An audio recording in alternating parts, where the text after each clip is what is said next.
Si pones solo a un pequeño grupo de personas en cargos que representan a todo el mundo, yo llevo tiempo diciendo que nuestra Constitución preveía que los miembros de la Cámara de Representantes no representaran a más de 30.000 personas, y que en la práctica el Senado funcionaría igual, porque los senadores serían elegidos por las legislaturas estatales. Y esas legislaturas, a su vez, representaban a grupos de población aún más pequeños. La ventaja de eso era que limitaba la capacidad del gran dinero, de las grandes tecnológicas o de otros intereses poderosos de adueñarse del proceso político. Ahora tenemos representantes que hablan en nombre de hasta 1 millón de personas en un solo distrito. Y lo que eso provoca es que se eleve. Y además, el Senado ahora se elige directamente.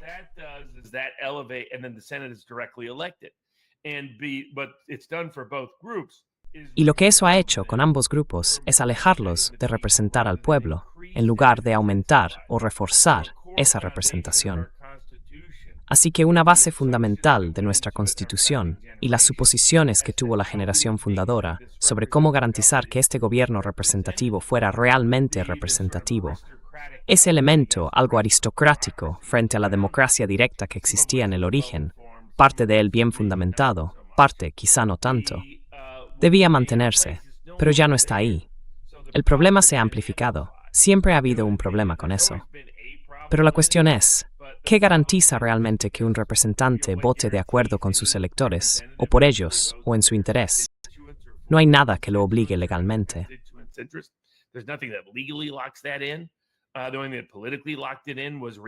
Lo único que lo aseguró políticamente fue la reelección.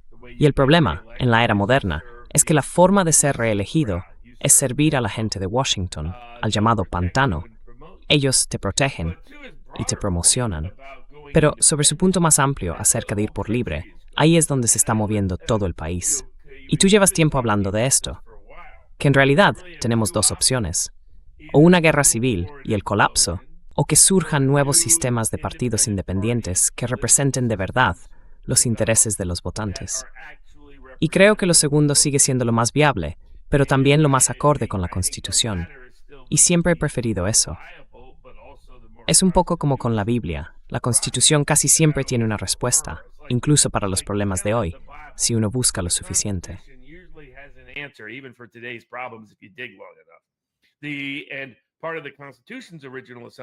Y parte de las suposiciones originales de la Constitución, como el límite de 30.000 personas por representante, forma parte de eso. Tenemos que recuperar el carácter representativo de nuestra democracia constitucional. La mejor manera de hacerlo probablemente sea impulsar un nuevo movimiento independiente. Candidatos independientes, partidos de tercera vía, varios partidos independientes. Y históricamente, Estados Unidos ha seguido un camino muy parecido al del Reino Unido en el último siglo, políticamente hablando. Así que, ya sabes, el ascenso del Partido Laborista en el Reino Unido en los años 20 y 30 se parece mucho al momento en que el movimiento obrero tomó el control del Partido Demócrata aquí, en Estados Unidos, en esa misma época.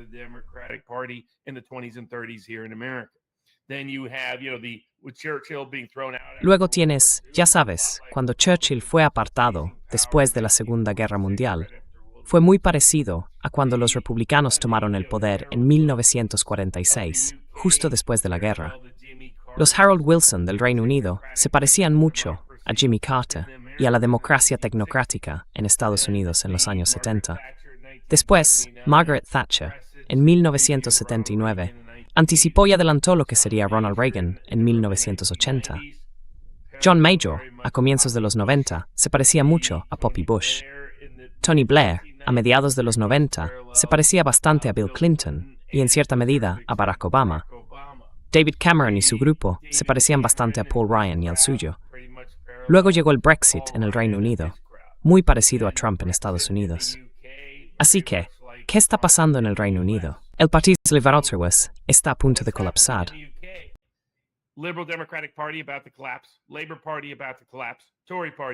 El Partido Laborista está a punto de colapsar. El Partido Conservador también. Quiero decir, Starmer ya está fuera.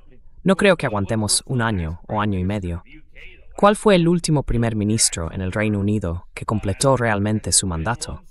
Ha habido alguno desde Cameron, hace ya bastante tiempo. ¿Y qué significa eso? Significa que los estadounidenses van a tener un enorme apetito, como ya anticipa Tucker, y también gente como Marjorie Taylor Greene o Thomas Massie, por nuevas opciones independientes o de terceros partidos para los votantes estadounidenses, como el último intento por salvar nuestra república constitucional. Porque ya sabes, el sistema bipartidista no está funcionando. Sí, de hecho, eso mismo lo comentó también esta semana en nuestro programa el coronel Douglas McGregor. Los demócratas se han ido tan a la izquierda, apoyando todo lo que es antiestadounidense, que hay muchísimos demócratas que ya no quieren tener nada que ver con el Partido Demócrata. Y ya nos has mostrado lo que está pasando con los republicanos. Creo que el sistema bipartidista, tal y como lo hemos conocido, se está desmoronando.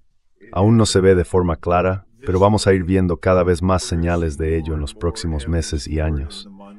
Por eso, como sabes, yo apoyo la creación de un tercer partido.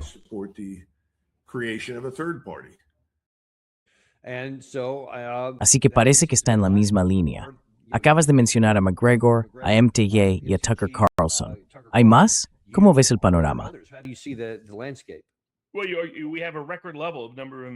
Bueno, tenemos un número récord de estadounidenses que se identifican como independientes.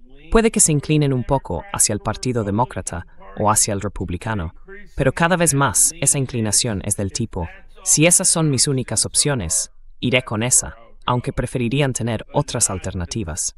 Y creo que, probablemente, para finales de este año, la mayoría de los estadounidenses se identificará como independiente por primera vez en la historia de las encuestas del país. Eso te dice hacia dónde van las cosas. Y ahora tenemos muchos obstáculos legales por delante.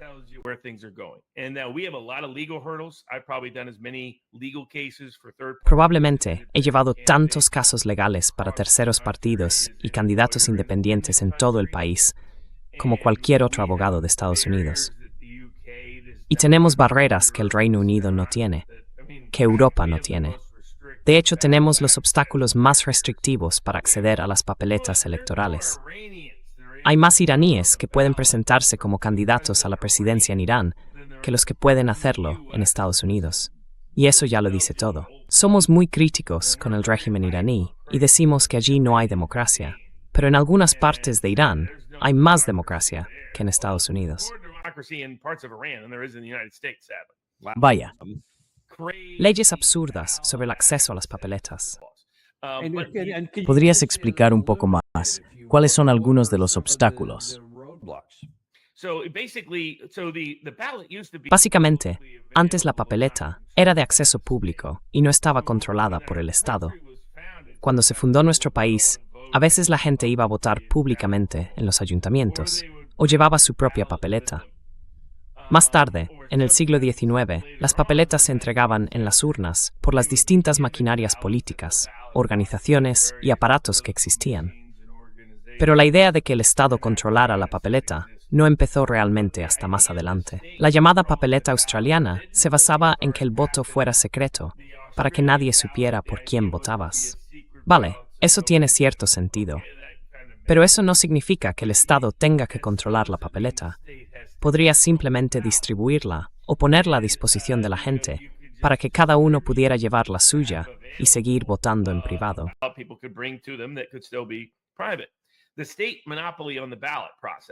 El monopolio estatal sobre el proceso electoral, igual que los monopolios estatales de licencias, se creó para eliminar la competencia. Se hizo para acabar con las maquinarias políticas. Se hizo porque, por ejemplo, había bastante gente analfabeta.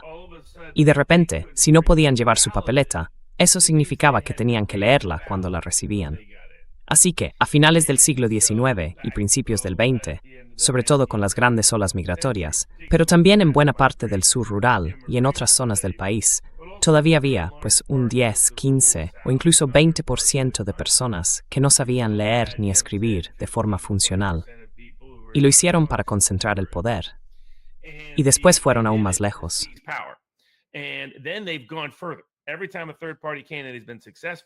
Cada vez que un candidato de un tercer partido ha tenido éxito, lo que hacen es, bueno, imagina que Pepsi y Coca-Cola pudieran escribir las reglas sobre quién puede competir con ellas en el supermercado del barrio. Pues eso es lo que tenemos. Los partidos demócrata y republicano han conspirado y colaborado para asegurarse de que no puedan ser desafiados por opciones independientes o de terceros partidos. Así pueden seguir jugando a turnarse en el poder, fingiendo que hay grandes diferencias entre ellos, cuando en realidad no las hay. Y todo esto lo han convertido en ley. Los tribunales han sido cómplices. ¿Y por qué? Pues porque, ¿quién nombra a cada juez? O el Partido Demócrata o el Partido Republicano, ya sea a nivel federal o en muchos casos también a nivel estatal.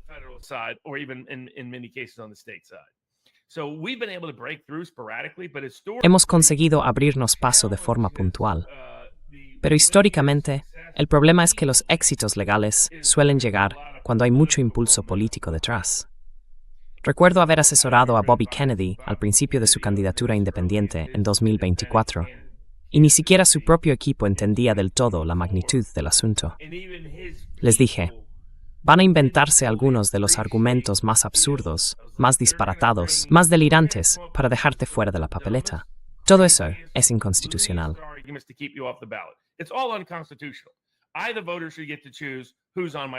Yo, como votante, debería poder elegir quién aparece en mi papeleta. Debería poder decidir a quién voto, no que lo haga un burócrata en la capital de un estado, ni un juez de un tribunal estatal que actúa por su cuenta. Pero como todos están compinchados, hacen todo lo posible para controlarlo. Normalmente solo se salen con la suya cuando no hay una gran demanda pública de un candidato independiente o de un tercer partido. Cada vez que la hay, George Wallace en 1968, John Anderson en 1980, Ross Perot en 1992, Ralph Nader la primera vez en 2000, pero no la segunda en 2004. Los tribunales suelen ceder, porque no quieren que el mundo vea hasta qué punto nuestro sistema político está lleno de farsantes, impostores y fraudes, y como los propios tribunales son profundamente cómplices de ello.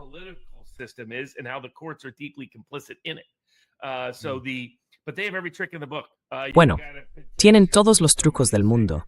Tienes que reunir un montón de firmas para presentar la petición. Por ejemplo, en Tennessee, si quieres presentarte como independiente a la Cámara de Representantes, no hay problema. Solo tienes que anunciar tu candidatura al mismo tiempo que todos los que se presentan a las primarias.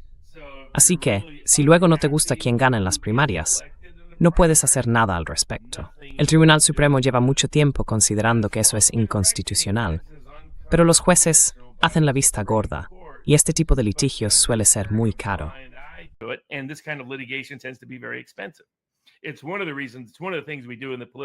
Es una de las razones, es una de las cosas que hacemos en el área de libertad política del Centro Jurídico 1066. No solo damos a la gente una especie de kit de herramientas para saber cómo ser un candidato independiente, un candidato de un tercer partido. También estamos reuniendo todos los informes, todos los casos judiciales. Yo mismo he hecho varios de estos, así que los publico allí, para que la gente sepa cuáles son sus derechos, porque muchas veces no lo saben. Así la gente puede ver cómo abrir esa caja fuerte, que es el sistema bipartidista. Y creo que al final vamos a derrotar ese sistema, porque el sistema de dos partidos simplemente no funciona. No funciona para los votantes. No funciona para Estados Unidos. Y ya llevamos, ¿qué? Unos 25 años en los que realmente no funciona desde el final de la Guerra Fría.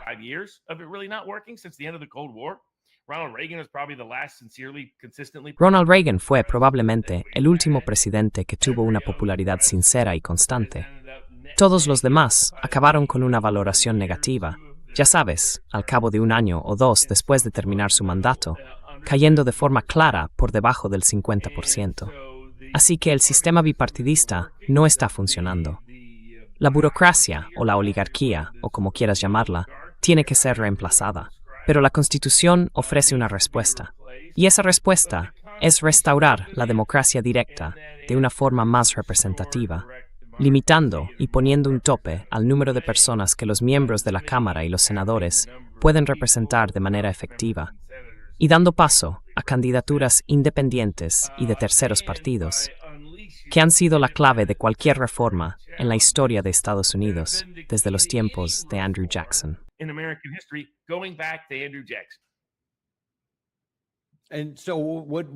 Entonces, por lo que entiendo, este evento que se va a celebrar aquí los días 1 y 2 de agosto, la convención del Centro Jurídico 1776, que tenemos justo ahí, va a tratar parte de ese tema.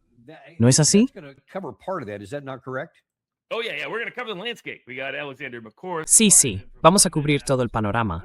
Tenemos a Alexander Mercouris, que viene desde Londres, Alex Christoforou, que llega desde Chipre, y al inigualable Daniel Davis.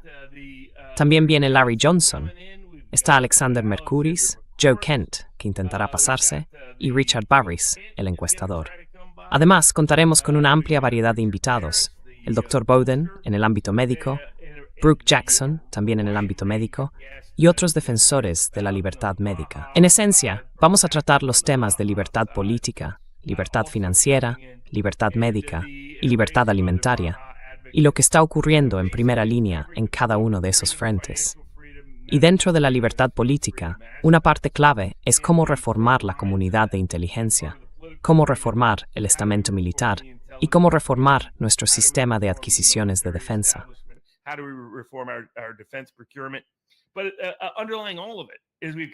Pero en el fondo de todo esto, lo que necesitamos es reformar nuestras formas representativas de gobierno. ¿Y cómo conseguimos nuevos partidos independientes? ¿Cómo se obtiene acceso a las papeletas? ¿Cómo aseguramos que la gente pueda hacer oír su voz ante el público en algunos de estos distritos electorales tan caros?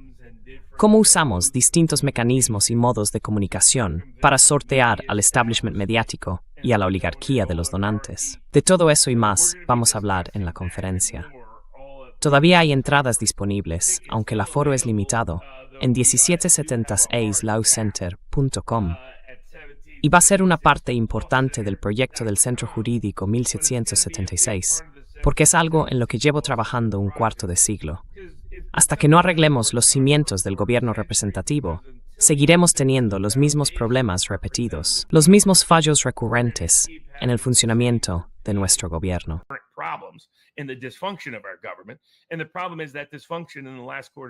El problema es que esa disfunción, en el último cuarto de siglo, se ha convertido en una disfunción peligrosa a nivel global. No se trata solo de si funciona o no tu ayuntamiento. Eso es una cosa. Pero ¿qué pasa cuando te implicas constantemente en esas guerras absurdas, casi demenciales, por todo el mundo, que ponen en peligro a la humanidad y a la economía global, hasta el punto de poder dañarla durante décadas? Nos estamos acercando a una era muy parecida a la de antes de la Primera y la Segunda Guerra Mundial. Y algo de eso empieza a verse, incluso dentro de Estados Unidos. Ya sabes, hay grupos, unos con camisas pardas y otros con camisas rojas, que quieren competir por el poder, más bien en los márgenes. Y tenemos que ofrecerles una alternativa constitucionalmente correcta y políticamente viable a una guerra civil, una alternativa que pueda la República Constitucional. Y no hay mejor momento para hacerlo que en el aniversario del cuarto de siglo de nuestro país.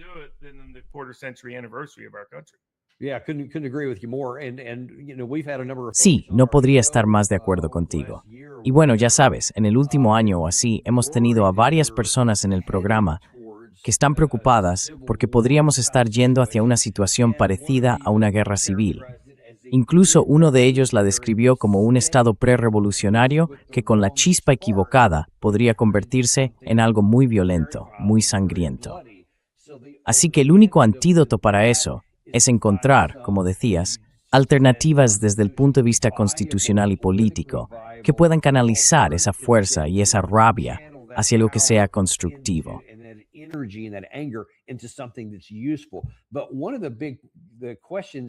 Pero una de las grandes preguntas, una de las grandes quejas que tiene mucha gente, es que miran las últimas elecciones presidenciales y dicen, bueno, al final solo tuve que elegir al menos malo de los dos candidatos, porque no hay ninguno que me guste, y así sucesivamente. Pero eso es lo que hay. Y luego está la idea de que si aparece un tercer candidato, ya sea al Congreso, al Senado o a la presidencia, dicen, si votas por esa persona, lo único que vas a hacer es quitarle votos a uno, y acabar eligiendo al otro. Los dos bandos dicen exactamente lo mismo. ¿Qué respondes a ese argumento?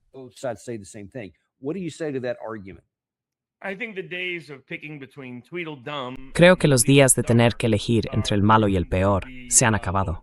Y es solo cuestión de tiempo antes de que el sistema establecido se derrumbe. La pregunta, como señalas, es si ese derrumbe se producirá a través de una transición más democrática, coherente con los principios constitucionales sobre los que se fundó el país, que sería un mecanismo de reforma y corrección mucho más estable, o si por el contrario, hará falta que la gente asalte las puertas. Porque si lo que se necesita es una revolución de ese tipo, al estilo haitiano, el resultado les va a gustar mucho menos. Así que deberían aceptar y abrir el proceso a un mecanismo de reforma constitucional verdaderamente democrático. De lo contrario, tendrán la versión más fea de la reforma. En cualquier caso, creo que sus días en el poder, como esa clase oligárquica y parasitaria que miente para ser elegida y luego traiciona a la gente una vez dentro, se han terminado, porque los estadounidenses ya han tenido suficiente.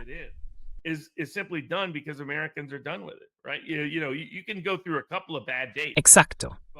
Ya sabes, uno puede pasar por un par de malas citas, pero llega un momento en que piensas, quizá necesito tener un conjunto completamente nuevo de opciones, en lugar de seguir por el mismo camino.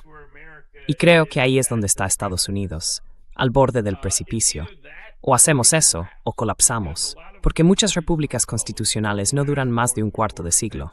Así que, si queremos que la nuestra dure otro cuarto de siglo, tenemos que restaurarla, volviendo a las soluciones que originalmente se establecieron para los problemas que enfrentamos hoy. Y esos problemas exigen una revolución completa en el gobierno representativo. Eso va a implicar, casi necesariamente, nuevas opciones independientes o de terceros partidos en las papeletas para que la gente pueda elegir. Es un componente esencial de esa reforma. De lo contrario, nunca lo conseguiremos. Estás escribiendo en finales me brang. Si tienes un poco de tiempo, me gustaría hacerte una pregunta más. Sí, Vale, perfecto. ¿Y cómo se puede llevar eso a la práctica? Porque desde hace ya mucho tiempo, más de una década, se habla mucho de esas encuestas de las que hablas, donde cada vez más gente se considera independiente. Se inclinan hacia un lado o hacia otro, pero ya no se identifican como republicanos o demócratas. Se consideran independientes porque están hartos incluso de su propio partido. Y lo he visto tanto en mis amigos demócratas como en mis amigos republicanos. Los dos están cansados de sus partidos. Pero no hay una vía operativa para hacer algo distinto, porque como decías, los obstáculos son enormes, sin hablar del dinero y de todos esos aspectos prácticos. ¿Cómo crees que podría materializarse eso? ¿Cómo podría hacerse realidad para aprovechar esas opiniones de la gente?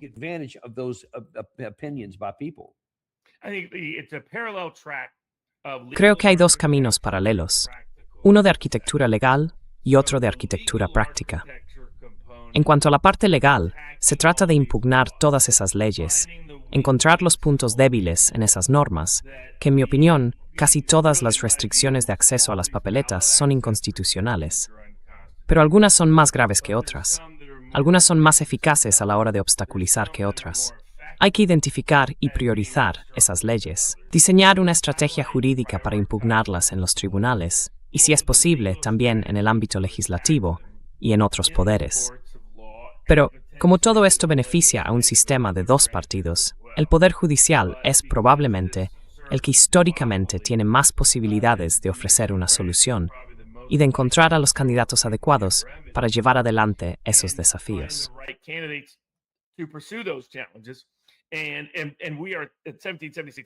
En el Centro Jurídico 1776, vamos a hacerlo de una forma que sirva como modelo, una estructura que cualquiera pueda tomar prestada, que cualquiera pueda seguir o imitar, ya sea un abogado o un candidato en cualquier parte del país. Es un poco como cuando abordamos el tema de las vacunas contra la COVID y la cuestión de la discriminación religiosa. Desarrollamos toda esa teoría, la impulsamos en el Tribunal de la Opinión Pública, pero sobre todo entre otros abogados. millones de estadounidenses pudieron usarla para evitar tener que ponerse una vacuna obligatoria, alegando objeciones religiosas. Yo lo llamé una carta en una botella, porque siempre hay limitaciones legales a la hora de que los abogados den opiniones jurídicas.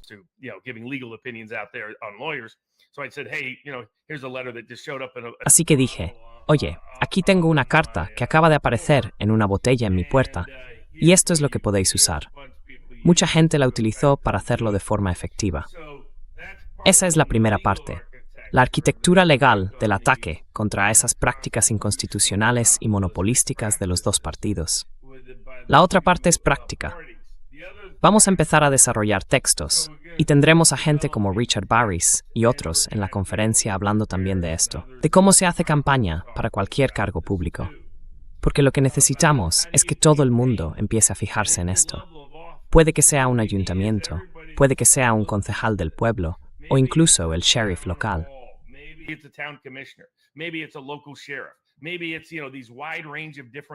Puede que sea, ya sabes, esa gran variedad de posturas diferentes y divergentes que existen para la gente común.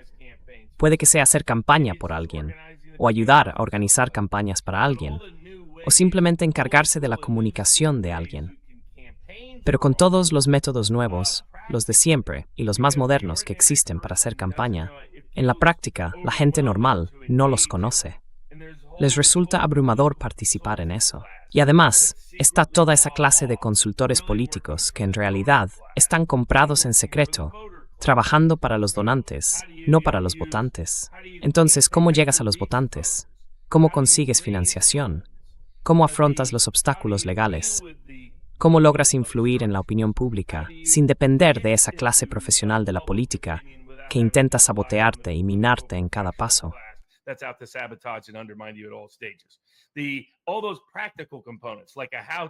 Todos esos componentes prácticos, como una guía paso a paso para presentarse a unas elecciones en la era moderna, enfrentándose a la maquinaria de la clase donante oligárquica.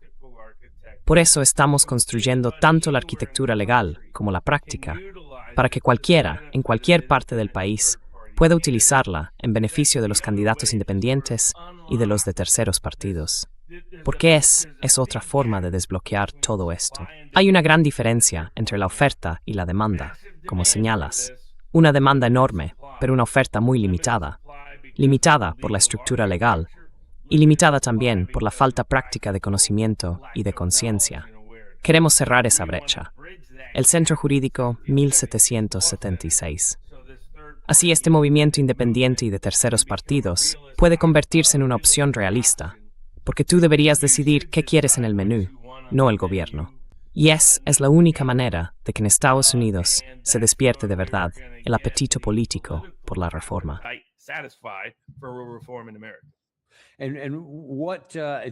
¿Y qué impulso adicional crees que pueden aportar personas como MTG o Tucker Carlson con sus declaraciones recientes? ¿Crees que eso va a hacer que otros empiecen a decir, sí, quizá algunos demócratas decidan dejar su partido, o algunos republicanos el suyo, y vamos a explorar otras opciones? ¿Ves algún movimiento en esa dirección? Bueno, quiero decir, Joy Reid dijo hace poco que no apoyará a ningún demócrata que respalde a Israel. Así que ya lo ves, acabamos de ver en Nueva York esa especie de revolución política que ocurrió bajo Mamdani. Pero lo que realmente impulsó todo fue Israel. Mamdani no habría sido elegido si no fuera porque decidimos bombardear Irán por primera vez, justo en la víspera de sus primarias para la alcaldía. Así que la gente está viendo que esa idea de que AIPAC era intocable ya no lo es tanto.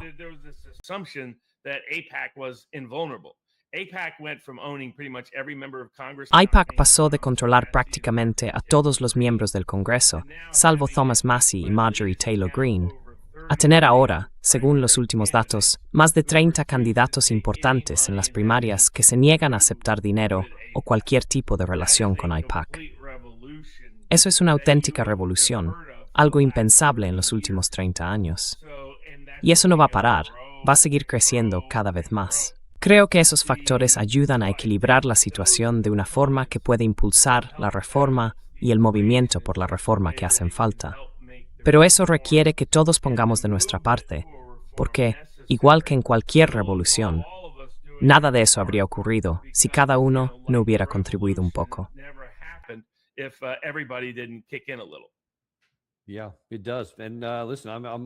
Sí, claro que sí. Y mira, yo estoy totalmente a favor de esto. Llevo mucho tiempo defendiendo este tipo de movimientos, porque estoy harto de que los dos partidos se crean intocables y ni siquiera se preocupen por la gente de este país. Ya es hora de cambiar esa dinámica desde abajo, de forma legal.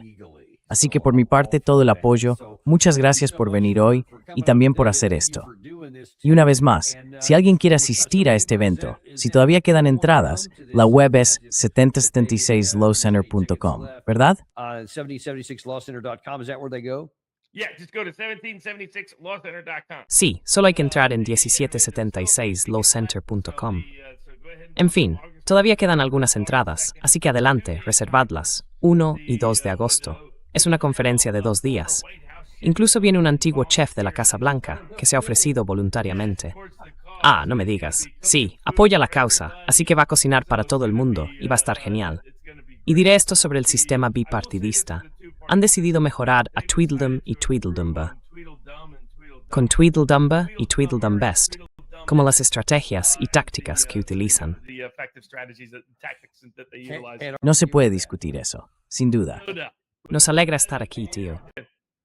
Look forward to seeing you, man. We'll see you very soon. Tengo muchas ganas de verte, tío.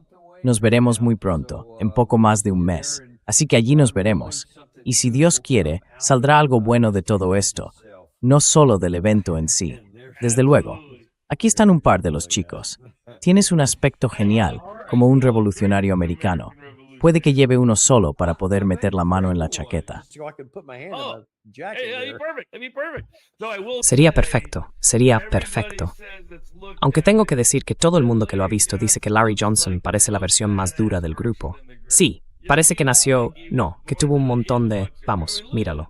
Parece una mezcla entre George Washington y Stonewall Jackson. Claramente lo parece. ¿Estarías listo para ir a la guerra por Larry en el acto? En fila. Vamos. for Larry right away. You line up, let's go. All right. Muy bien, muy bien. Perfecto. Nos vemos muy pronto y nos escuchamos en el próximo episodio de Daniel Davis Deep Dive. No olvidéis contárselo a vuestros amigos, a esos que disfrutan escuchando podcasts.